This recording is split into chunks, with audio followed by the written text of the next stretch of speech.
The black limousine rolled to a stop outside Rosie's Corner Diner. Mara Simmons stood frozen, leaning a peanut hand as the back door opened, and out stepped the same man she had turned away 3 days earlier.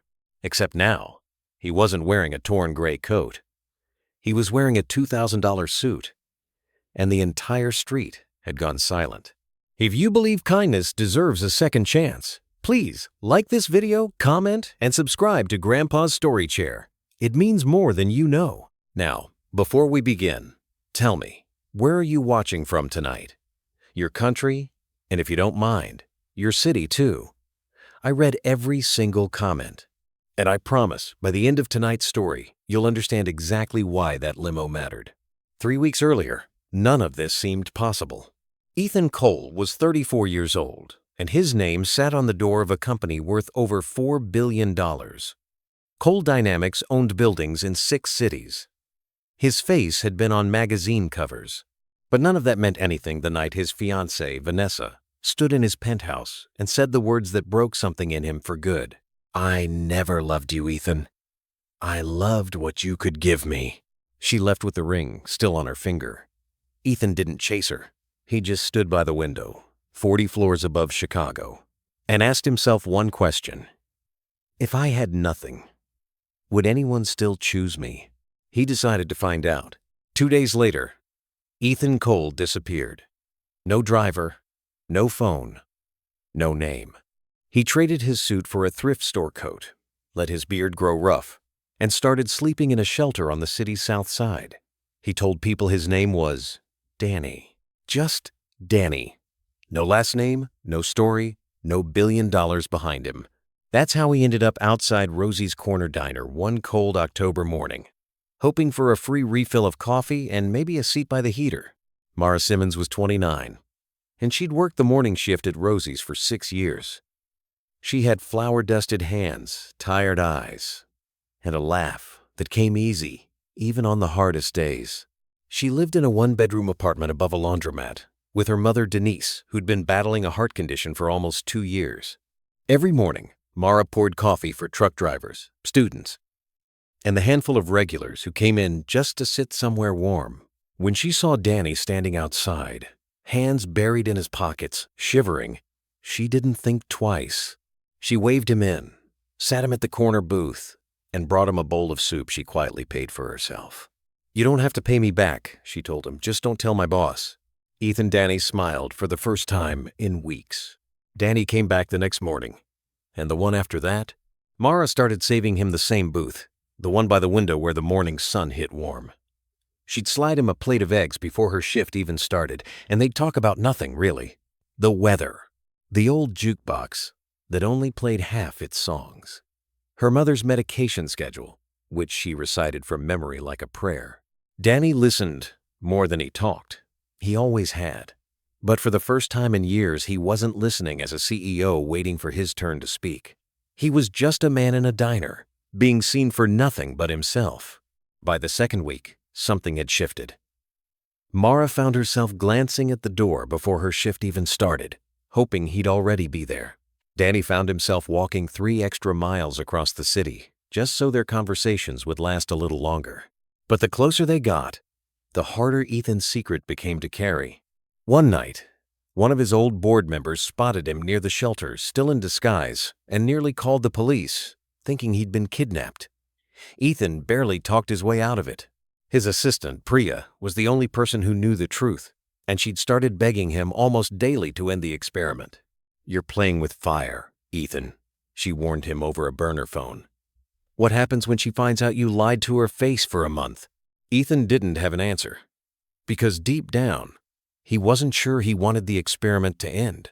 He wanted the version of his life where Mara looked at him like that not because of what he owned, but because of who he was when he had nothing at all. Then came the night. Everything nearly fell apart. Mara's mother had a bad episode. Chest pain, dizziness, a trip to the ER that ate through nearly every dollar Mara had saved. She showed up at the diner the next morning, exhausted, eyes rimmed red, trying to hold herself together behind the counter. Danny noticed immediately. He asked what was wrong, and for once, Mara didn't hide it. She told him about her mother's heart condition, the medical bills stacking up. The second job she'd been quietly considering at the warehouse across town just to cover the gap. "I can't keep doing this alone," she admitted, voice breaking. "I need someone who can actually help carry this. Not just sit with me while it happens." It wasn't cruel. It wasn't an insult. It was survival, talking. And when Danny reached for her hand and said, "Let me help you, Mara. I mean it," she pulled back gently, but firmly. "You're sweet, Danny. But you don't even have a steady job. I can't build a life with someone who's barely keeping his own together. I'm sorry." She walked away to serve another table, wiping her eyes with the back of her wrist. And Ethan Cole, billionaire, CEO, owner of 6 city blocks, stood there in a thrift store coat, unable to say the one sentence that would fix everything, because saying it now would mean admitting he'd lied to her for a month. 3 days passed. Ethan didn't come back to the diner. Mara told herself it didn't matter. She had bigger things to worry about: her mother's follow-up appointment, the overdue rent, the ache of missing a man she barely knew anything real about. But some nights, she caught herself staring at the empty booth by the window, wondering if she'd said something wrong. She hadn't. Ethan had spent those 3 days doing something he should have done from the very beginning, but this time, on his own terms. On the 4th morning, the black limousine pulled up outside Rosie's Corner Diner. The whole street stopped. Regulars pressed their faces to the window.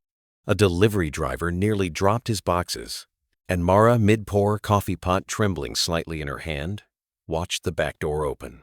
Danny stepped out, except he wasn't Danny anymore. He wore a charcoal suit that fit like it had been made for him because it had. His beard was gone. His eyes were the same, but everything else about him had changed. "Ethan?" Mara whispered, stepping back from the counter. "What? What is this?" "My name is Ethan Cole," he said quietly, walking through the door. "I own Cole Dynamics. I've owned it since I was 26. And I lied to you not because I wanted to hurt you, but because I needed to know if anyone could love the man underneath all of it." The diner had gone completely silent. Even the old jukebox seemed to hold its breath. "You lied to me for a month." Mara's voice cracked, somewhere between disbelief and anger. "I told you things, Ethan. About my mother. About money we don't have. And you just watched, while knowing you could have fixed it with a phone call? I know how that sounds. Do you? Because from where I'm standing, it sounds like you turned my life into some kind of test." "It wasn't a test of you," Ethan said, his voice steady but raw. "It was a test of me. I needed to know if I was still someone worth choosing. Without the company, without the money, without any of it. And Mara, you chose me. Every single day. You chose to sit with me, feed me, listen to me. You didn't know I was worth anything. And you gave me everything anyway." Mara's eyes filled, anger and hurt tangled together. "And then I told you I needed help. Real help. And you just stood there. Because the moment I said yes, you'd have known the truth. And I was terrified that once you did, you'd only see the money. I was wrong to wait. I should have told you the second things got hard. I'm sorry, Mara. I'm not asking you to forgive the lie today. I'm just asking you to know it came from something real." He placed a folded paper on the counter, not a check, not an offer, an address. The city's best cardiology sitter, already contacted, already expecting her mother. No cost attached, no strings, no conditions. "That's not a bribe," he said softly. "That's just me, finally doing what I should have done from day one. What you do with it and with me is entirely your choice." Then he turned and walked back out into the cold, leaving the diner in stunned silence behind him. Mara didn't call him that week, or the next. She took her mother to the appointment, though because refusing help out of pride wasn't going to pay for a new heart valve. Denise's tests came back better than anyone expected. For the first time in 2 years, Mara slept through the night without fear tightening her chest. It was almost a month before she showed up outside Cole Dynamics, still in her diner apron, unannounced. Ethan met her in the lobby, and neither of them said much at first. They just sat on a bench outside, the way they used to sit in the corner booth by the window. "I'm still angry," Mara admitted. "But my mom's alive because of what you did. And some nights, I think about the version of you I met before I knew any of this, and I still like him better than the suit. That's the version I'm trying to hold on to," Ethan said, Suit or no suit, they didn't rush anything after that. No grand proposal, no headline romance, just small things coffee on Sunday mornings. Quiet dinners where he learned to actually cook instead of ordering in. Visits to Denise that had nothing to do with money at all. Trust, once broken, doesn't rebuild in a single conversation. It rebuilds in 100 small, ordinary ones. And slowly, between them, it did. If there's one thing this story leaves behind, it's this.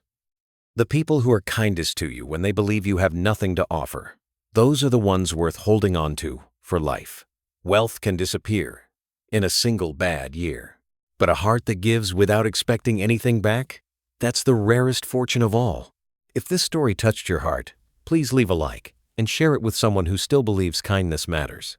And before you go, comment below. Kindness still exists. If you believe even one good act can change someone's life,